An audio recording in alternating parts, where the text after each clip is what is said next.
Irmãos e irmãs, nessa tarde eu queria meditar com vocês na vida de dois Calebes. Uau, Caleb, Para quem conhece um pouco da história da Bíblia, Caleb foi um homem que aos 85 anos disse para Deus que ele estava disposto a conquistar uma terra muito difícil. Então ele para a gente representa todo mundo que não importa a idade, continua firme no Senhor, nas conquistas, crescendo.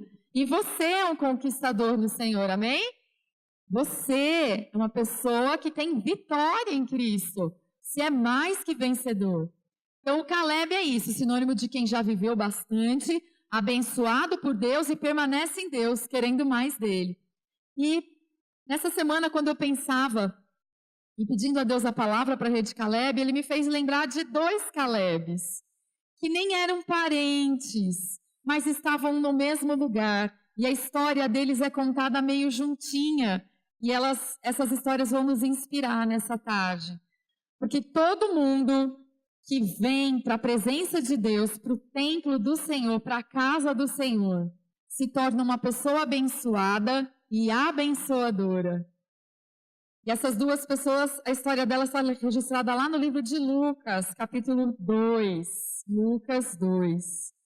Essas duas pessoas tiveram o privilégio de se encontrar pessoalmente com Jesus. Assim como hoje eu creio que você vai ter um encontro pessoal com Jesus aqui. Jesus está aqui e você vai ter um encontro pessoal com Ele. Eu creio nisso. E o Senhor está levantando aqui uma geração de Calebes. Uma geração que Deus levanta para ser abençoada e para abençoar outras vidas. Como essas duas pessoas aqui, que são Simeão e Ana, um homem e uma mulher. Lucas, capítulo 2. Eu quero que você olhe junto comigo nos versículos a partir do 21, para vocês entenderem qual foi a obra que essas pessoas fizeram, por que elas foram abençoadas por Deus e tão abençoadoras. A partir do versículo 21, a Bíblia diz assim: 8 dias depois, quando o bebê foi circuncidado, chamaram-no Jesus, o nome que o anjo lhe tinha dado antes mesmo dele ser concebido. Então chegou o tempo da oferta de purificação, como era exigida pela lei de Moisés. Seus pais o levaram a Jerusalém para apresentá-lo ao Senhor. Vamos ler até aqui. Feche seus olhos. Vamos falar com Deus. Pai Santo, Deus bendito, como nós amamos Tua palavra. Ela é vida para nós. Ela nos renova, nos dá direção. E nessa tarde eu peço que o Senhor fale pessoalmente com cada uma das pessoas que estão aqui. Muito especialmente com os Calebes. Tua palavra que é poder, que traga hoje vida e ressurreição na vida de todos, Pai. Que nada impeça nem a mente, nem as preocupações, nem nenhuma dor, que nada venha atrapalhar o fluir do Teu Espírito. Porque, Senhor, eu creio que o Senhor está aqui. E já te agradeço por tudo que o Senhor fará, em nome de Jesus. Amém. Amém. Quando Jesus nasceu aqui na terra, ele nasceu, você sabe, um casal, José e Maria, que eram judeus. E eles tinham uma série de rituais, de leis que eles tinham que cumprir. E uma delas era que quando nascesse um bebê menino, precisava ser circuncidado ao 8º dia, a mãe tinha que se purificar, que era o tempo da quarentena, né? Quem mais antigo lembra disso. E depois de passado esse tempo, eles tinham que apresentar o seu filho lá no templo que ficava em Jerusalém. Hoje, uma das coisas mais lindas que eu vejo na igreja é a apresentação dos bebês, a consagração. Eu acho lindo. Vai, é Deus, olha aqui o bebê, obrigada, é lindo. E já vem, e esse nosso costume, esse nosso hábito, é disso. O próprio Jesus foi apresentado no templo. E quando José e Maria foram para lá, eles não moravam em Jerusalém, eles tinham que ir de uma cidade para outra. Jesus nasceu em Belém, mas os pais nem moravam lá. Então eles estavam num lugar desconhecido para eles, não era natural. E aí esse casal tinha que cumprir esse ritual. Então imagine um casal recém-casado, com um bebê pequeno, numa terra que não era bem a deles, e aí eles vão para o templo para apresentar Jesus. E quando eles chegam lá no templo, quem que eles encontram? Eu não li, né? Eu só li o que eles precisaram fazer. A partir do versículo 25, a Bíblia narra o encontro de José Maria, o bebê Jesus, com Simeão e depois com Ana. 2 Calebes, 2 pessoas que já não eram mais novinhas, que já eram mais maduras. 2 pessoas que foram uma bênção na vida de um casal. Receberam aquela família que precisava do quê? De amor, que precisava de cuidado. Você já experimentou ir num lugar desconhecido, que você não conhecia, você chega lá e tá todo mundo olhando assim para você, estranho, esquisito? É ruim, né? Agora, quando você chega num lugar e tem alguém que te abraça, que bom que você veio! Que ótimo, estava esperando por você, como você está? Você está precisando de alguma coisa? Não é diferente? Não é diferente? Pois bem, ambos, tanto Simeão quanto Ana, viviam lá no templo, passavam muito tempo da vida deles lá. E a Bíblia conta algumas características. Olha o versículo 25. Naquela época vivia em Jerusalém um homem chamado Simeão. Ele era justo e devoto e esperava ansiosamente pela restauração de Israel. O Espírito Santo estava sobre ele e lhe havia revelado que não morreria enquanto não visse o Cristo enviado pelo Senhor. Olha só as qualidades desse homem. Um homem justo, temente a Deus, que sabia, que acreditava naquele Deus e obedecia. Um homem que era movido pelo Espírito Santo de Deus, piedoso.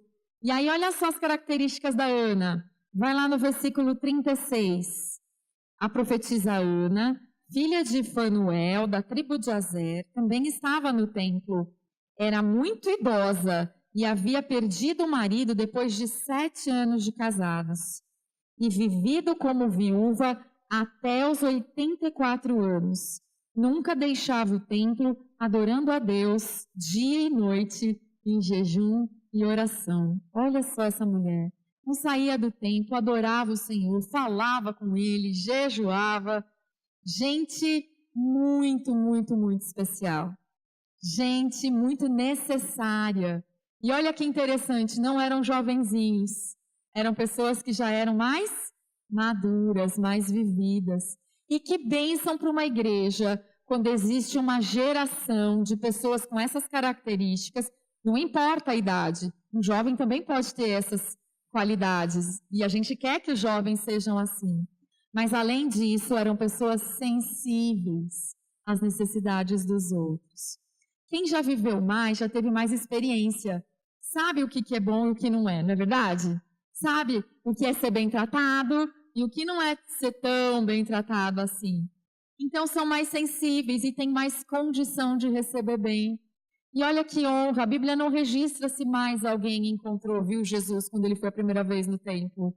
Mas 2 Calebes viram, 2 pessoas que viveram mais tempo, acolheram, receberam, e depois você vai ver, eles deram palavras de bênção. Que privilégio, uma igreja que tem gente madura, que vive nesse nível de amor, de acolher, de receber, de cuidar bem do mais novo.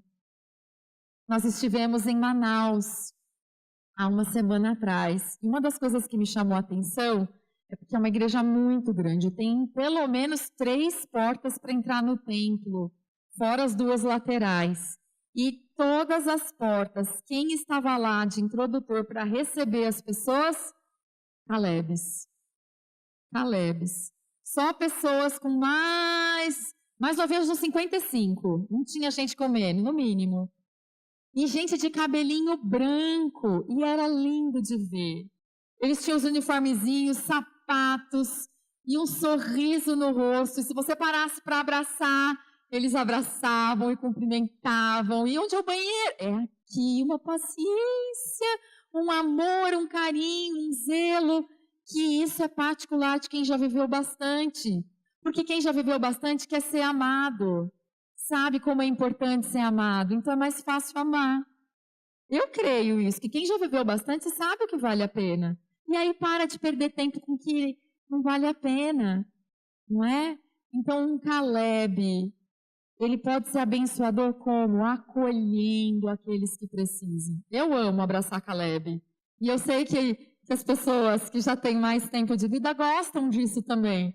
Sempre tem um tempo para abraçar, para beijar, para socorrer. O mundo é muito agitado hoje em dia, não é? Tudo é muito rápido, as pessoas sempre estão muito aceleradas. E é tão fácil você deixar de perceber quem está precisando de uma ajuda. Mas você, Caleb, tem condição disso, de notar o valor das pessoas. Aquelas que precisam de um carinho, de um afago. A geração de Calebes que Deus está levantando na nossa igreja nesse tempo é uma geração de gente pronta para acolher e para amar os novos que estão chegando. Amém? Deus está levantando uma geração nessa igreja preparada para receber os novos que estão chegando. E você, Caleb, é uma inspiração. Quando alguém olha para uma pessoa já de cabelinho mais branco e fala assim, está firme no Senhor? Tô, amém, glória a Deus. É uma inspiração. Sabe que eu sonho em ser, Solange que me perdoe, ser velhinha na casa do Senhor. Não velha no sentido de passado, mas alguém com muitos anos na casa do Senhor. Que Deus me dê graça e vida para ter uma vida longa para servi-lo e adorando ao Senhor com vigor. Porque não são os anos que determinam isso, mas é a presença de Deus. E eu sei que eu quero ser esse tipo de pessoa, que quando chegar alguém novo aqui, eu vou estar pronta para receber com amor, com carinho, com cafuné, com cheiro. Se eu souber também fazer bolinho e café como vocês fazem, eu também vou fazer. Porque os Calebes gostam disso, né? De receber bem. Então, você, querido, no meio dessa igreja tem que estar pronto para acolher. Você pode dizer isso comigo? Senhor, eis-me aqui. Eu decido acolher todos os novos que chegarem na igreja e amá-los como Jesus ama. E se você quer nisso, dê um aplauso ao Senhor, amém? Amém, amém. Já pensou que coisa mais linda? Todo novo convertido que chegar na igreja tem um Caleb abraçando, beijando. Meu Deus, que coisa maravilhosa. Mas vamos olhar agora para a vida desses dois Calebes mais específicos. Agora a gente vai focar neles, porque cada um deles tem uma característica que me chamou a atenção e que eu quero que você deseje viver isso na sua vida. Primeiro vamos olhar para Simeão. Simeão, como a gente leu no versículo 25 e 26, era aquele homem de Deus, santo, piedoso, temente a Deus, um homem que tinha um diferencial. Ele tinha o Espírito Santo de Deus sobre ele. Até Jesus Cristo morrer e ressuscitar, irmãos, e até ele subir aos céus, e até 10 dias depois o Espírito Santo ser derramado sobre a igreja, não era todo mundo que podia ter acesso ao Espírito Santo assim, não. Eram algumas pessoas específicas que recebiam a unção do Espírito Santo para alguma obra especial de Deus. E Simeão era um desses homens. Ele tinha o Espírito Santo sobre a vida dele, ele era movido, era algo muito incomum. E para ele o Espírito Santo contou uma coisa: você não vai morrer antes de ver o Cristo nascer. Entenda, queridos, aquele homem vivia no meio de um povo que estava prisioneiro, estava debaixo do domínio dos romanos. Eles não eram um povo livre. Os impostos não eram para o país deles, eles não podiam escolher tudo o que eles queriam fazer, eles não tinham liberdade para ir para todos os lugares que queriam, eles eram limitados. E eles já tinham sido um grande país, uma grande nação, e eles sonhavam de novo em ter o seu povo. E Deus tinha prometido o Messias. E eles estavam esperando, e eles esperaram, e eles esperaram muitos anos. O povo de Israel, queridos, esperou muitos anos pela redenção, pelo resgate. Só que Deus tinha algo a mais, não era só uma nação, era um reino espiritual, que as vidas se rendessem ao senhorio de Cristo. E esse homem esperava por essa promessa como todo mundo do povo dele. Mas para ele, Deus disse assim: você não vai morrer antes de ver. E eu imagino que ele passou a viver naquela expectativa. Acordava hoje. Será que é hoje? Aí vivia, dormia. Aí acordava outro dia. Será que é hoje? Será que é hoje que vem? Porque a Bíblia diz que ele esperava ansiosamente. Mas era aquela ansiedade daquele desejo vai vir. E aquilo foi alimentando a vida dele. E ele foi vivendo. Um homem que esperou em Deus pelo cumprimento de uma promessa. Ele recebeu uma promessa e esperou pelo cumprimento dela. E a promessa era Jesus, aquele que resgataria o povo de Israel, que vivia numa condição miserável, para salvá-los. E essa promessa já se cumpriu. Jesus já veio, amém? Jesus já veio e nós temos essa boa notícia. Em Cristo, querido, você tem liberdade. Liberdade dos seus pecados, da morte, do inferno. Em Cristo você tem consolação dos sofrimentos. Em Cristo você tem esperança do céu, de restauração, de restituição, de coisas maiores. E hoje quem recebe Jesus já pode ter esse diferencial que Simeão tinha, que é o Espírito Santo. Efésios capítulo 1, versículos de 13 a 14. O apóstolo Paulo fala disso, da bênção que é contar com o Espírito Santo. Efésios 1, 13 e 14. A Bíblia diz assim: agora, vocês também ouviram a verdade, as boas novas da salvação. E quando creram em Cristo, Ele colocou sobre vocês o selo do Espírito Santo que havia prometido. Olha só a promessa. O Espírito é a garantia de nossa herança até o dia que Deus nos resgatará como sua propriedade, por louvor da sua glória. O Espírito Santo está sobre todos aqueles que recebem a promessa que é Jesus, aleluia! E tem promessas maiores, porque Jesus disse que volta para nos buscar. E é o Espírito que alimenta a nossa fé e a gente continua crendo e esperando. Agora há um detalhe. A gente não sabe quanto tempo demorou de quando o Espírito Santo falou para Simeão até ele vir. Eu não sei quanto tempo. Eu não sei. Mas o que a gente sabe é que o tempo de Deus é perfeito. Deus não atrasa o relógio. Deus não perde a hora. Deus tem o tempo perfeito. E isso é uma certeza que a gente tem que nos deixa tranquilos.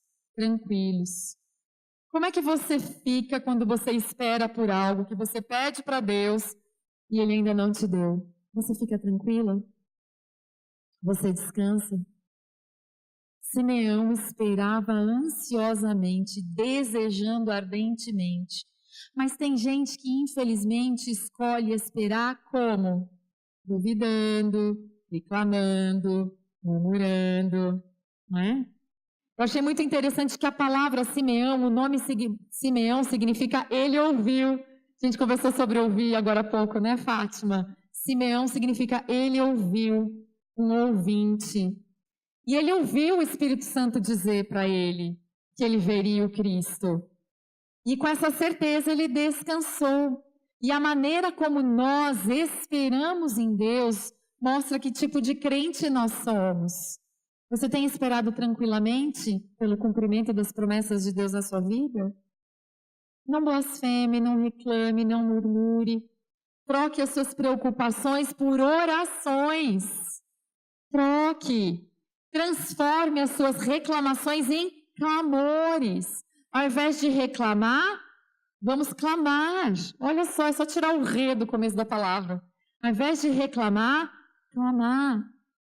Ao invés de se preocupar, orar. Enquanto a gente espera, Deus vai nos aperfeiçoando e nos melhorando e nos moldando. E o resultado final sempre vai ser melhor.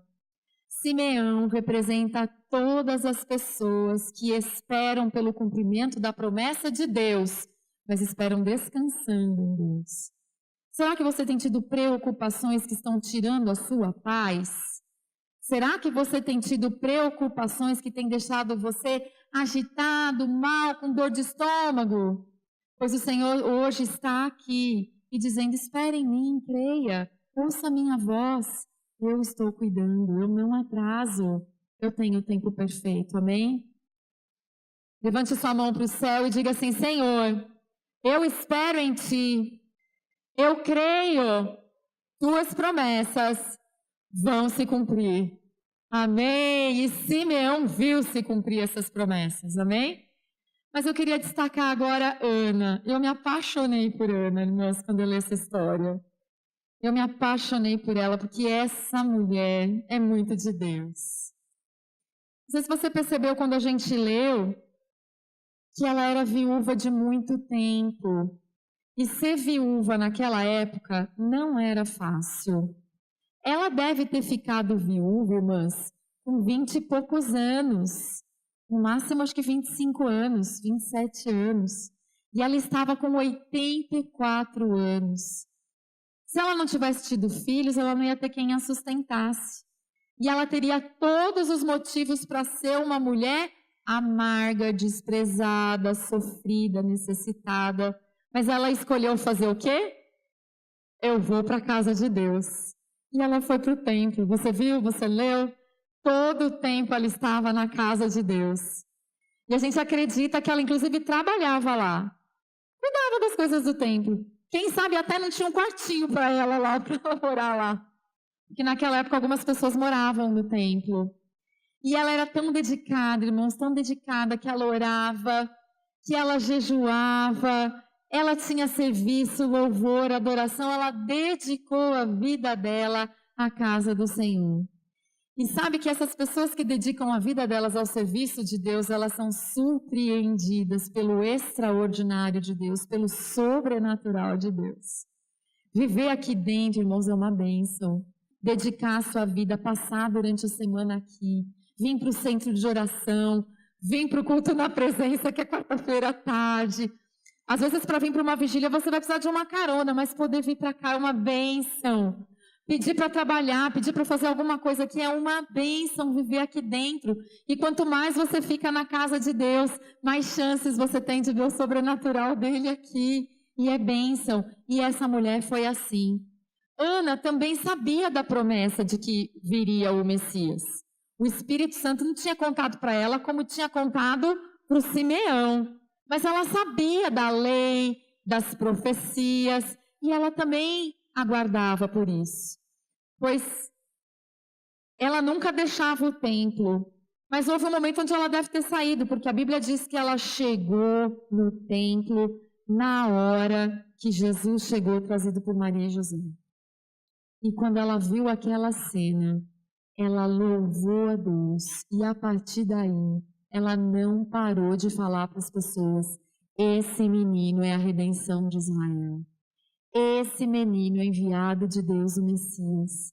Esse menino é aquele por quem nós esperávamos. Eu imagino aquela mulher celebrando, alegre, feliz. Chegou aquele esperado. Eu vi o Cristo. Eu preciso anunciar. Eu não posso me calar.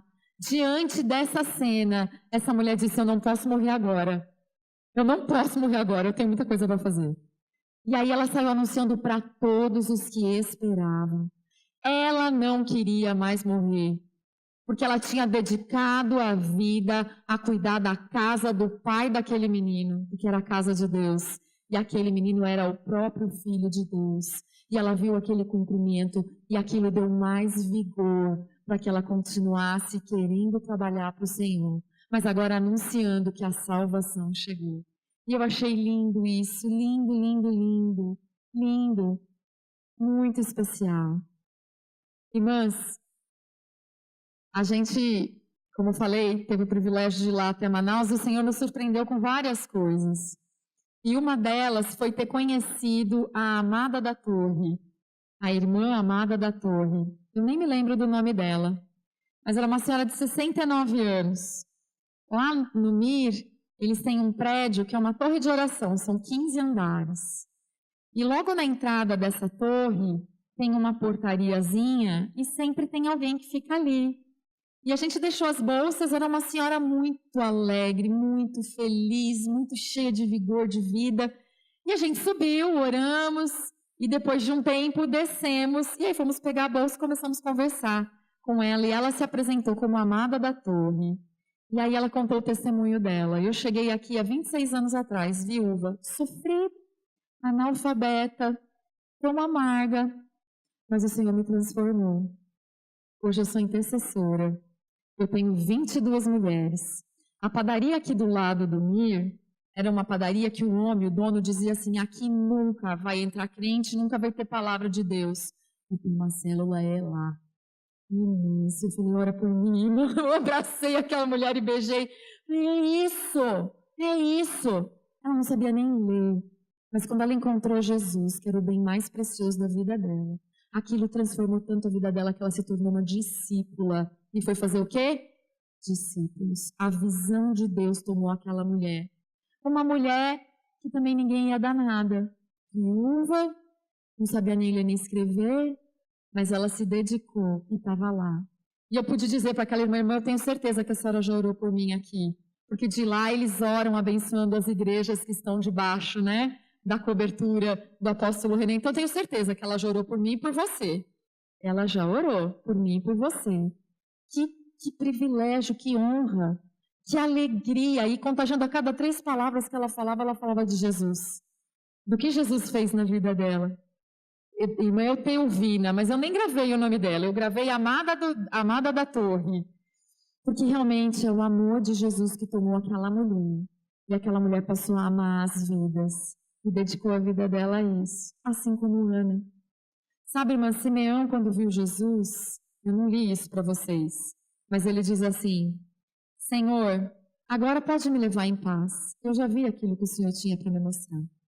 Ele encontrou a salvação em Cristo Jesus, amém? E todos nós precisamos da salvação em Cristo Jesus. O salmista diz que proveito há em alguém ganhar o mundo e perder a sua alma. Então a gente tem que estar firme, aliançado, apaixonado por Jesus. Só que a gente pode dar o passo a mais, que é de, além de amar o Senhor, ajudar outras pessoas a conhecerem esse amor.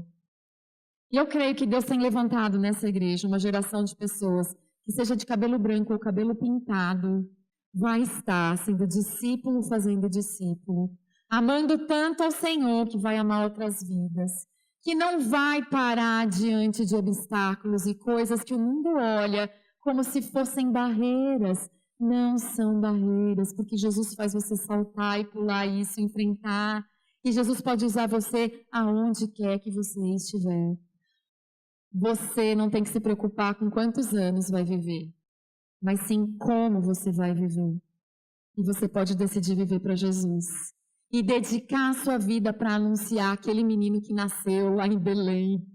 É aquele que se tornou meu Redentor na cruz do Calvário e não parou lá porque ele saiu. Está vazio o sepulcro dele. Está vazio, ele vive em mim, pode viver em você. E o amor dele é capaz de te transformar. E você vai viver fazendo isso. Você pode viver fazendo isso. Se envolvendo. Deus quer levantar nessa igreja uma geração de pessoas que sabem amar, que sabem acolher os novos.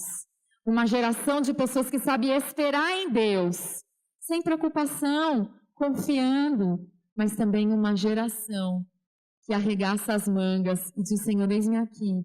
Eu quero anunciar do Senhor por onde quer que o Senhor me levantar.